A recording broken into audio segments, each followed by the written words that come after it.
సత్తుపల్లిలో కళ్యాణ లక్ష్మి లబ్ధిదారులకు ఎమ్మెల్యే మట్టా రాగమయ్య చెక్కులను పంపిణీ చేశారు. 37 మంది లబ్ధిదారులకు చెక్కులు అందించారు. అనంతరం డిప్యూటీ సీఎం బట్టి విక్రమార్క జన్మదిన వేడుకల సందర్భంగా కేక్ కట్ చేశారు. జిల్లాలో పార్టీ అభివృద్ధి కోసం బట్టి అనేక కార్యక్రమాలు చేసినట్లు వారు చెప్పారు. భవిష్యత్తులో మరిన్ని వేడుకలు జరుపుకోవాలని వారు ఆకాంక్షించారు.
ఉన్నప్పుడు మన బట్టి విక్రమార్క గారు దాదాపు ఒంటరి పోరాటం చేశారు.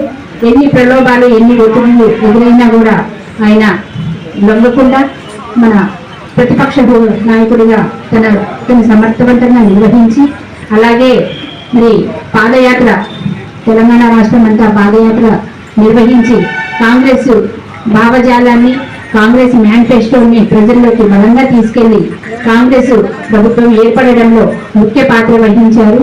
మరి అలాగే కాంగ్రెస్ ప్రభుత్వం కూడా ఏర్పడిన వెంటనే వారికి ఉప ముఖ్యమంత్రి పదవి అలాగే మరి ఫైనాన్స్ మినిస్టర్ ఇచ్చి సముచితంగా గౌరవించడం జరిగింది.